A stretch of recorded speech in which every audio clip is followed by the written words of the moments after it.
Qua abbiamo una piccola scatola magica. Che cos'è? Indovina che cos'è? Metti la mano dietro, indovina che cos'è. Dentro? Sì. Senza guardare. Senza guardare, che cos'è? Oh. Mi spiazza questa cosa.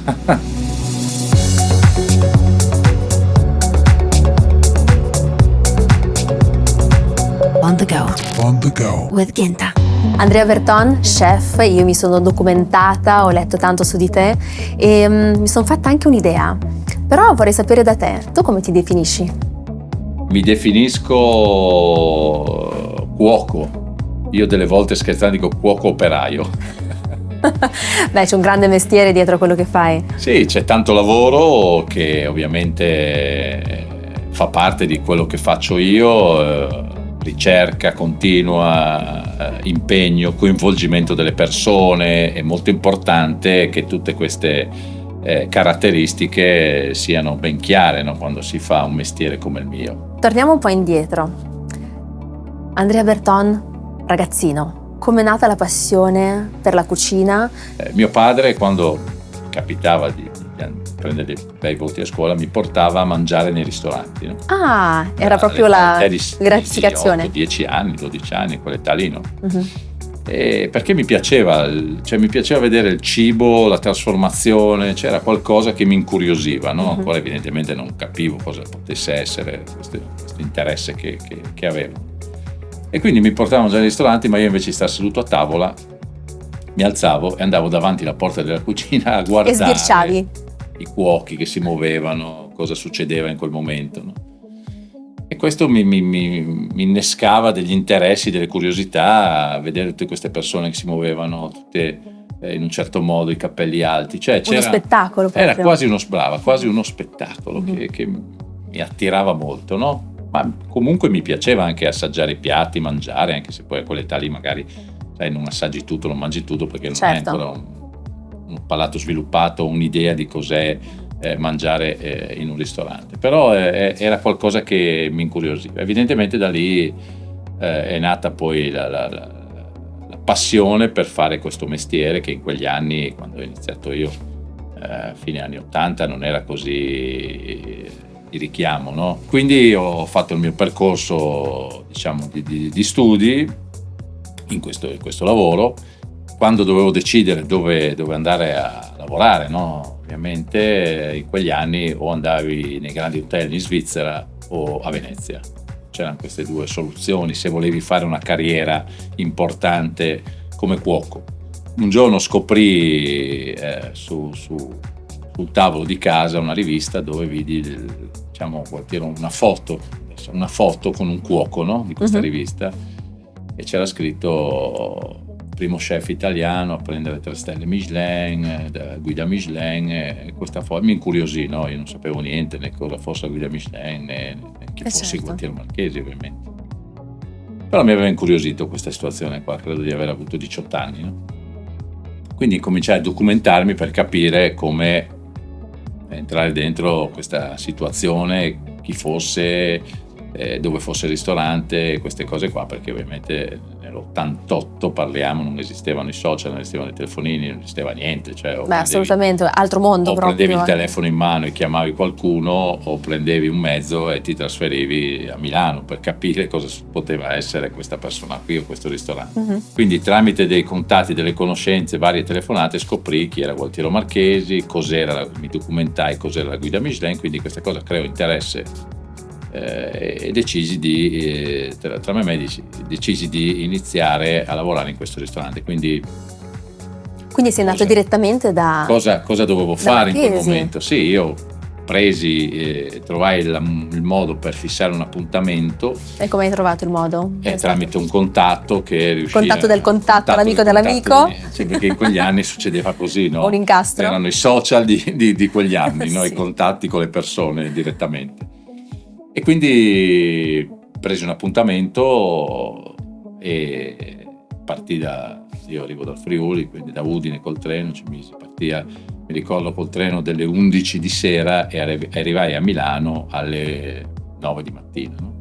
Un bel viaggio. Un bel viaggio. Per un ragazzo giovane, sì, valigia piena di sogni. Sì, con le valigie anche, con tutto partito. Biglietto di sola andata a quel punto. Di sola andata, sì. Io ho deciso di andare e ho detto vediamo cosa succede. Quindi mi organizzai a Milano, presi una piccola pensione per qualche giorno perché mi ero già costruito l'idea che sicuramente qualche giorno sarei rimasto per cercare di entrare in questo ristorante. Quindi fissato l'appuntamento, mi ricordo che erano le 3:30 del pomeriggio per il colloquio e arrivai al ristorante, mi fecero accomodare in una stanza e parlai non direttamente con Gualtiero Marchesi ma con il suo chef di cucina che era un francese, no? Era un francese, sì. Era un francese. Uh-huh. Quindi mi chiese il curriculum e gli dici non ho nulla, cioè mai lavorato. Devo iniziare e che il curriculum nuovo. Di questo rimase un po' così. La prima difficoltà. Questo mi disse funziona così, qua bisogna diciamo avere delle esperienze. Arrivare imparati praticamente. Ristorante, ma inizio, ma imparerò, no? Mi dia la possibilità, gli ho detto, mi fa provare, ma no, non funziona così perché qua ci sono tante persone che vogliono venire, abbiamo una lista d'attesa di cuochi molto lunga, insomma tutta la tiritera, la pressione iniziava già che alla fine questo non voleva prendermi, no? E come hai fatto? Hai insistito? Cosa? Casualmente si aprì la porta di questa stanza e entrò Gualtiero Marchesi in questa stanza, casualmente. Io mi alzai, mi presentai, sono Andrea Berton, signor Marchesi, che piacere conoscerla, insomma, e gli spiegai questa cosa, io sono arrivato da Udine, vorrei venire a lavorare da voi, mi impegnerò, è la mia prima esperienza. Lui rimase così a ascoltarmi e gli disse poi allo chef, senza dire nulla, si chiamava Adolfo, provalo. Cosa facciamo? No, gli disse provalo, se non va bene lo manderai a casa. E io gli dissi guardi, c'ho anche, in quegli anni esisteva il libretto di lavoro, il libretto sanitario per iniziare a lavorare, no? Quindi tirai fuori dalla borsa il libretto sanitario, il libretto di lavoro, e gli dissi guardi, ho anche i documenti già pronti. Vedi, hai i documenti, provalo. A questo punto ti ha dato proprio il là. E quindi questo chef rimase spiazzato e infastidito ovviamente da questa sua decisione, perché ovviamente rimase infastidito, però non poteva fare altrimenti. Adolfo un po' scavalcato, però. Esatto, vabbè, erano le 4 del pomeriggio, ormai mi disse, era di giovedì, mi ricordo benissimo, mi disse ci vediamo lunedì. E io cosa faccio per 3 giorni? Brava. E cosa hai fatto? Faccio per 3 giorni, ho detto, non è meglio se lei mi fa iniziare subito, così se non vado bene lunedì già torno a casa io. Questa rimase ancora lì un po' così e mi disse... Però si vedeva già il tuo carattere. E mi disse no, va bene. Uno che non molla. Dice vabbè, iniziamo. Quindi mi portò con le valigie e tutto negli spogliatoi a cambiarmi. Io avevo le mie valigie e alle 4:30 del pomeriggio iniziai a lavorare. In quegli anni era più facile iniziare a lavorare che oggi, che insomma giustamente c'è una trafila diversa, però in quegli anni avevi i documenti, il libretto di lavoro, il libretto sanitario, potevi iniziare a lavorare. Un'azienda decideva di assumerti. Quindi iniziai a lavorare come stagista. Prima mansione, esatto, questo è importante. Mi mise, perché avevano un evento, credo qualche giorno dopo, a pulire, a togliere le spine del salmone, delle baffe di salmone, no? Baffe di salmone, ci sono le spine dentro, certo. Con la pinzetta, mi sembra che fossero 200 baffe di salmone, una cosa del genere. In modo che toglie la spinetta in diagonale, da perderci proprio la vista, diagonale, per evitare di rompere la carne del pesce, no? Quindi certo. Estrarle così, poi bagnare la pinzetta nell'acqua, perché bagnandola poi prendi bene la spina e la togli. Quindi mi mise a fare questo lavoro qui in un angolo della cucina. Era quasi un lavoro meditativo, perché e ogni tanto questo passava a controllare se era tutto perfetto, no? Cioè veniva lì a guardare se era tutto perfetto e io stavo lì fermo, non dicevo niente, a fare questo lavoro. Per 2 giorni ho fatto questo lavoro. Quindi questo è stato l'inizio. E cosa hai raccontato tua mamma? L'hai chiamata e ha detto mamma, ho iniziato a lavorare, mi hanno preso. Ho iniziato a lavorare e mia madre ha detto ma come ti sentivi? Mi diceva non torno io. Ero molto motivato e ero deciso a restare. È una prova di carattere subito perché... Sì, perché devi comunque metterti anche alla prova, no? Credo che sia importante, no? Quando inizi fai un percorso professionale, mettersi alla prova o superare certi pregiudizi anche, no, che possono esserci, no? Perché comunque questo ti mette nelle condizioni poi di capire che così puoi fare tante cose. E quali sono questi pregiudizi? Pregiudizi, sai che magari un ragazzino giovane non è in grado di fare certe cose o di portare avanti una determinata responsabilità magari anche, no? Cioè oggi si dice molto, no? Che i giovani non hanno voglia di lavorare, che i giovani non si impegnano più. Io credo che non sia vero. Ma perché lo dico? Un pourparlers. Ma perché lo dico? Perché la stessa cosa che dicevano di noi quando avevamo 20 anni, quelli che avevano la mia età, quindi 50 anni, certo, 60 anni, cioè che i giovani non avevano voglia di lavorare. Ma io credo che sia proprio una situazione che si ripete da generazione a generazione. Ma io credo che oggi invece i giovani siano preparati, se li metti nelle condizioni giuste lavorano bene, si impegnano e ti danno anche delle soddisfazioni. E parlando di sistemi, tu sei uno preciso, sei uno che improvvisa? Io sono abbastanza preciso, improvviso perché nel nostro lavoro è necessario anche improvvisare, quindi ti capita delle volte che bisogna improvvisare o bisogna risolvere all'ultimo momento una situazione. Però l'organizzazione, la precisione ti permette poi di improvvisare con logica. Beh, parlando di spontaneità, sì. Io quando ho letto gli articoli su di te mi sono fatta un'idea. Per me sei risultato come un architetto del gusto. Il gusto nel mio lavoro è importante, no? Perché sì, comunque è il risultato finale di un lavoro che viene fatto.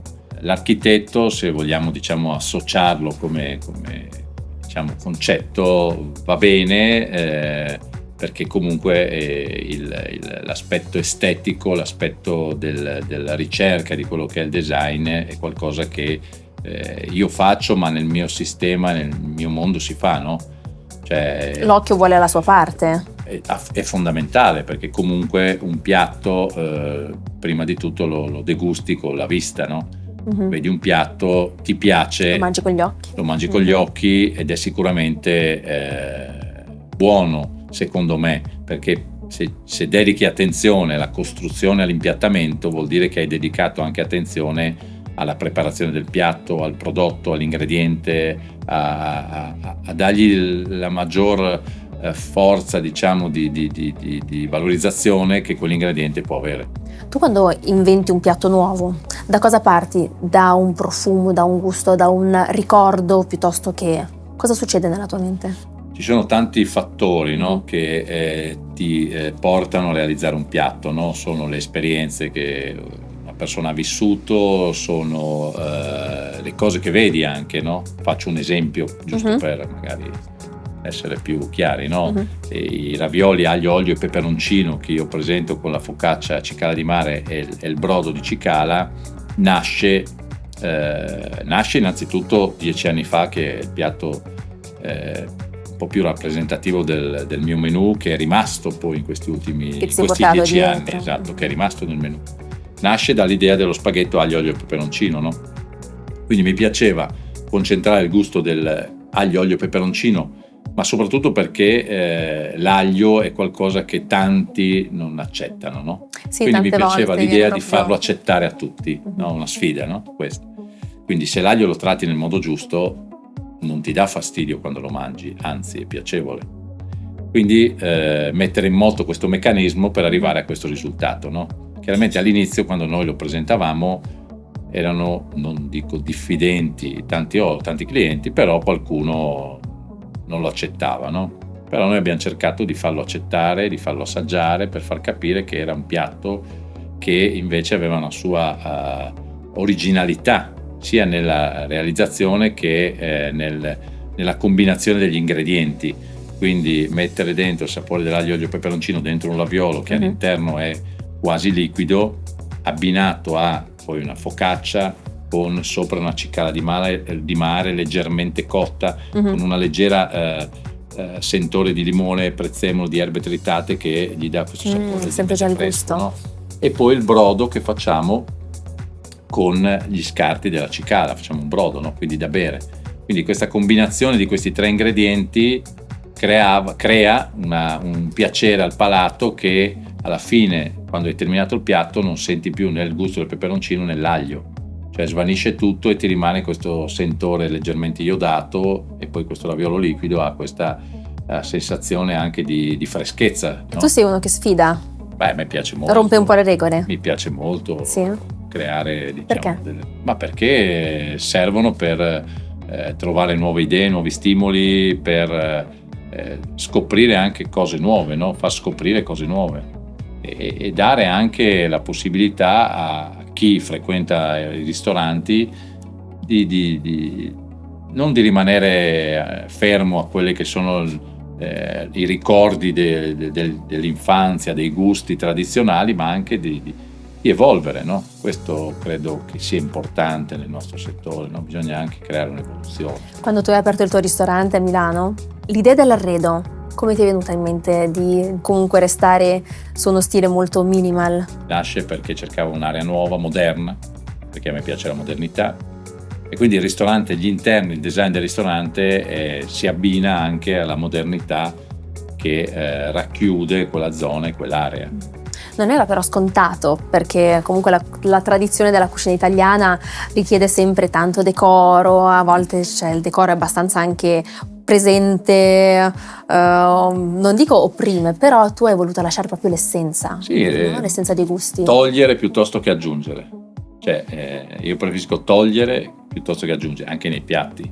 Cioè, secondo me è importante concentrarsi su un unico sapore, perché quando mescoli tante cose insieme fai confusione, no? Non capisci più niente. Sì. Magari è facile, che può piacere tra virgolette, cioè diventi piaccione ma allo stesso tempo non ottieni grandi risultati. Tu sei famoso per creare anche ricette con 3-4 ingredienti al massimo.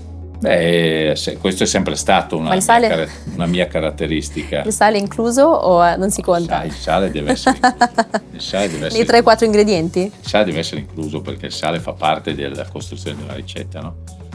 Beh, questo nasce dalle esperienze che ho fatto e da dove ho iniziato con Gualtiero Marchesi, perché lui era il primo che diceva che bisognava togliere piuttosto che aggiungere.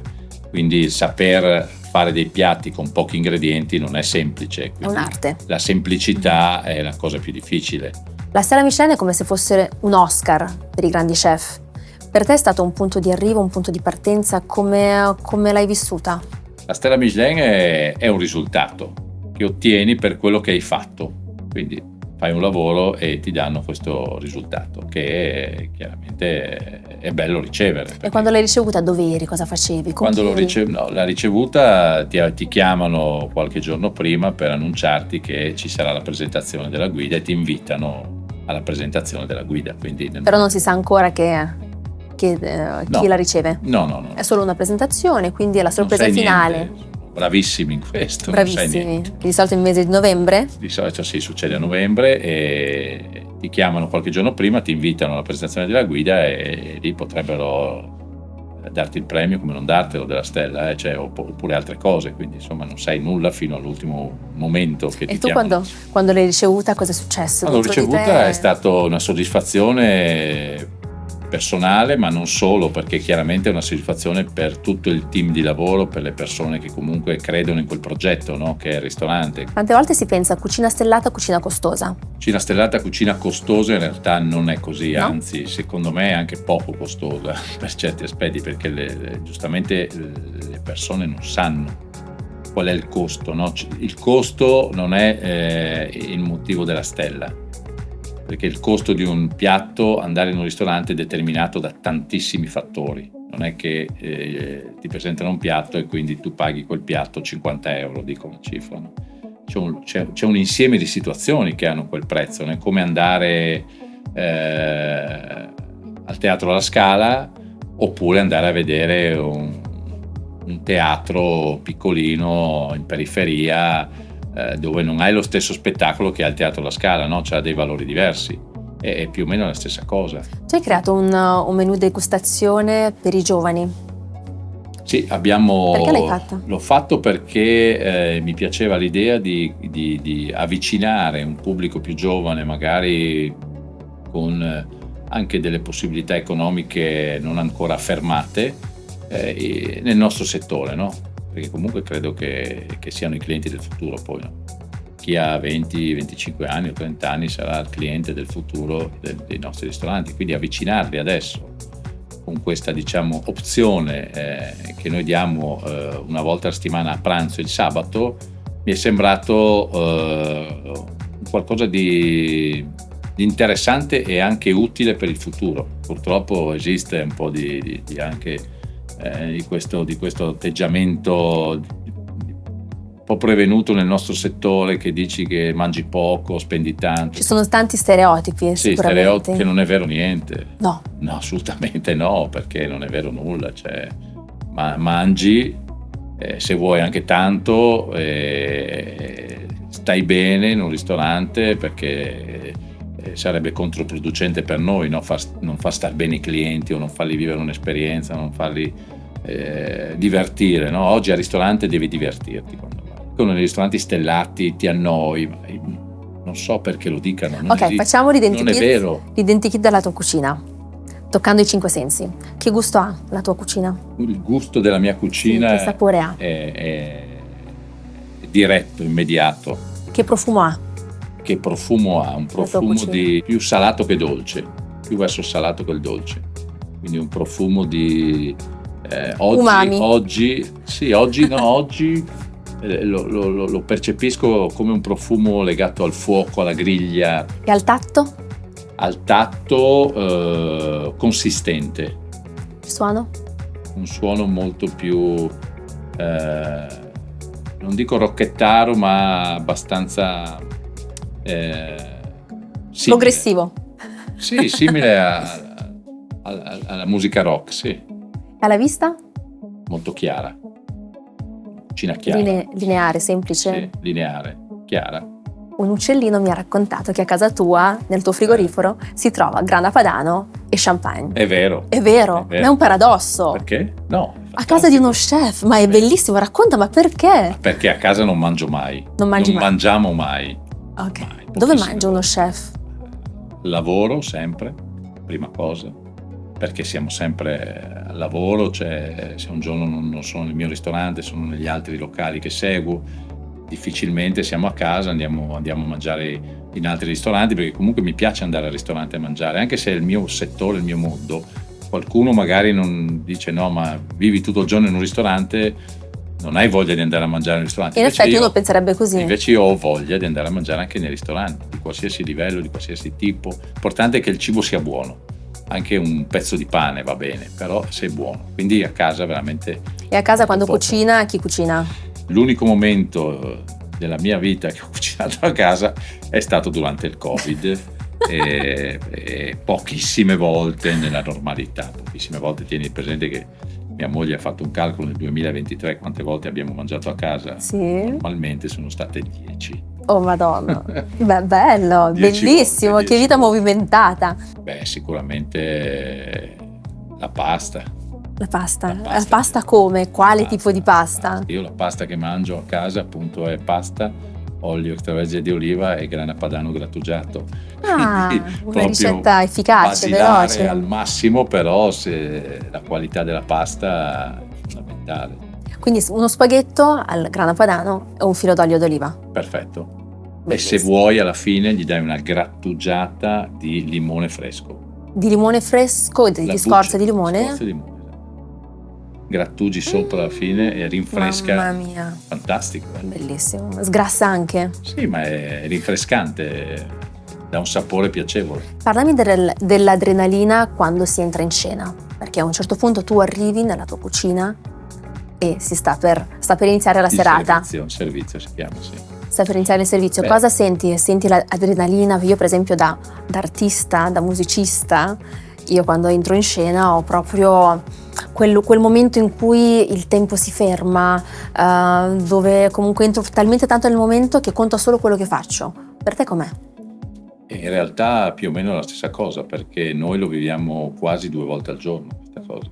Perché quando facciamo il pranzo e la cena vivi questa situazione qui, quindi tutto deve essere pronto, tutti devono essere in posizione. La linea, le posizioni, tutte le preparazioni devono essere pronte per poi dopo essere terminate, quindi c'è una grande preparazione che prima di iniziare il servizio, noi lo chiamiamo servizio, hai 5 minuti dove quasi si ferma tutto, no? Sì. Cioè tutti si fermano, hai 5 minuti di tempo per ragionare un attimo cosa accadrà quando poi inizia il servizio, che iniziano ad arrivare gli ospiti, no? Quindi quei 5 minuti lì come ti svuoti, è uno svuotamento, no? di tutto quello che hai fatto, di tutto quello che succederà dopo, pronto a partire. La vita da chef è molto impegnativa. Sento parlare di sveglia alle 4:30 di mattina per andare a trovare il pescato giusto, il servizio finisce molto tardi. Questo, sì, come funziona? Come fai a resistere? Com'è la tua routine? La mia routine non è noiosa, innanzitutto. Poco ma sicuro. Questo è importante perché non mi piace annoiarmi, quindi faccio cose e sì, in effetti io mi alzo la mattina presto, poi oggi diciamo noi che siamo a Milano abbiamo tra virgolette una modalità di recepire le materie prime diverse, no? Se sei in un posto, in un luogo di mare, magari vai dal pescatore perché ce l'hai lì. Certo. A Milano hai diciamo la possibilità di ricevere, no, tutte le materie prime direttamente al ristorante, perché ci sono dei servizi che funzionano molto bene e poi soprattutto a Milano arriva la merce migliore in Italia, quindi è tutta si smista a Milano, vero? I prodotti migliori arrivano a Milano, quindi noi abbiamo anche questa diciamo opportunità importante da saper sfruttare al meglio. E il Made in Italy per te che cosa rappresenta? Il Made in Italy è la nostra forza, no? È la nostra forza perché comunque noi abbiamo la fortuna di vivere in questo paese meraviglioso e siamo considerati come dei grandi portatori sani di qualità, no? Quando andiamo all'estero, no? Siamo valorizzati di più all'estero che in Italia. Quando io vado all'estero... Com'è questa cosa? Evidentemente uno a casa propria non viene mai di solito valorizzato come succede quando va fuori casa, no? Quindi all'estero io noto che quando mi capita di andare a fare delle esperienze o ci chiamano per cucinare in altri paesi, veniamo considerati come fossimo delle star. Delle volte sono anche imbarazzato io a trovarmi in certe situazioni perché dici è bello, no? Sicuramente molto bello e fa piacere. Certo, però l'accoglienza sicuramente. L'accoglienza è veramente incredibile quando vai, perché ritengono la cucina italiana qualcosa di magico. Da contemplare. Sì, questo cosa che avviene molto meno da noi. Nel nostro paese, diciamo, invece c'è una cultura, l'Italia nel cibo incredibile e forse bisognerebbe sostenerla un po' di più a livello istituzionale. E adesso passiamo a un piccolo gioco, l'ultima cosa. Eccoci. Qua abbiamo una piccola scatola magica. Che cos'è? Indovina che cos'è? Metti la mano dietro, indovina che cos'è. Dentro? Sì. Senza guardare? Senza guardare, che cos'è? Cioccolatino. No. Puoi sentire anche l'odore delle mani? Adesso che l'hai toccato? Mi spiazza questa cosa. Infatti no, cioè il gusto, cioè non vorrei dirlo questo gusto, sì, perché io non lo uso. Non lo usi? No. Che cos'è? Non vorrei dirlo perché io No, dillo invece. Mi sembra un dado. Abbiamo un dado. Aspetta, ecco, vedi? Ma per abbiamo dato. Ok, dimmi cosa ne pensi. Mi rifiutavo io. Dimmi cosa ne pensi del dado, voglio sapere la tua reazione. Per quello mi rifiutavo di dire. Qua abbiamo un bel dadino. Ma infatti non si usa. È una cosa, non si usa. Non si usa in cucina. Ma perché? Mi avete fatto uno scherzo? Ma perché? Perché? Ma perché no? Non esiste il dado in cucina. No. Abbiamo scoperto qua un dado che tu non usi assolutamente mai nella tua cucina, però hai costruito una tua linea gastronomica, una tua linea culinaria della haute cuisine anche intorno al brodo. I brodi, sì, i brodi sono stati un'idea che io ho sviluppato quando ho aperto il mio ristorante, quindi mi sono sempre piaciuti perché la parte liquida dell'ingrediente secondo me è interessantissima per essere abbinata poi ai piatti. Noi siamo abituati ai brodi classici, tortellini in brodi, passatelli in brodo, le minestre in brodo, però ci sono altre possibilità che questo liquido può avere all'interno di una cucina, no? Quindi l'ho portato fuori dalla cucina e l'ho fatto diventare un po' un ingrediente protagonista del piatto. Culto, perché tu hai anche un menù di degustazione di brodi. Esatto. Di 5 vari portate? brodi, sono 7 portate. 7 brodi. 7 brodi in abbinamento che si possono o bere direttamente in un bicchiere oppure che completano il piatto e vengono serviti direttamente in sala. Anche brodi dolci, non solo salati. E il brodo per me è qualcosa che completa il piatto, quindi devi estrarre l'essenza dell'ingrediente che stai utilizzando per dargli maggior gusto ancora, no? Quindi questo è il brodo, no? Nell'immaginario collettivo, per fare il brodo fatto bene in casa ci vogliono ore e ore di cottura. Ci vogliono delle attenzioni per estrarre il sapore, no? Se fai ad esempio un brodo, parliamo di verdura, no? Le verdure, prendi diverse verdure, carote, cipolla, sedano, peperoni anche, sedano rapa, tutte queste verdure se le tagli a pezzetti piccoli, poi le fai arrostire in padella, quindi gli dai sapore, e poi le metti dentro una casseruola e le copri con ghiaccio e acqua fredda, no? Ghiaccio e acqua fredda. Acqua fredda, questo perché? Perché questo shock termico gli permette poi di estrarre il gusto, no? Perché devi togliere tutto il sapore alla verdura, no? Quindi preparandolo in questo modo estrai l'essenza del sapore di quell'ingrediente. Quindi deve partire tutto a freddo e poi iniziare a bollire, a sobbollire per 4-5 ore, no? Quindi fino a quando non senti il sapore delle verdure che viene estratto dal liquido. E dopo cosa fai? Una riduzione? Dopo lo filtri, viene filtrato tutto e poi per dargli ancora maggior sapore, giustamente come hai detto tu, lo fai ridurre ancora un pochino, così si concentrano i sapori e hai un gusto molto umami anche dell'ingrediente che viene utilizzato. Quindi queste sono un po' le tecniche per fare un brodo saporito. E poi per quanto tempo si conserva? Ma il brodo lo puoi conservare per un periodo anche lungo, perché poi volendo, vedi, puoi ottenere l'effetto, diciamo, del dado, perché questo liquido lo metti nei contenitori per fare i cubetti di ghiaccio e lo congeli, no? Lo congeli, quando è congelato puoi utilizzarlo, tiri fuori il cubetto di ghiaccio, lo fai sciogliere e hai il brodo. Fantastico. E quindi hai la possibilità di avere un brodo sempre pronto. Geniale, grazie. È facile anche, è facile. È stato veramente un piacere averti qua sul set di On The Go e ci vediamo presto in uno dei tuoi ristoranti. Piacere mio, ti aspetto però senza il dado. Senza no, mai. Grazie.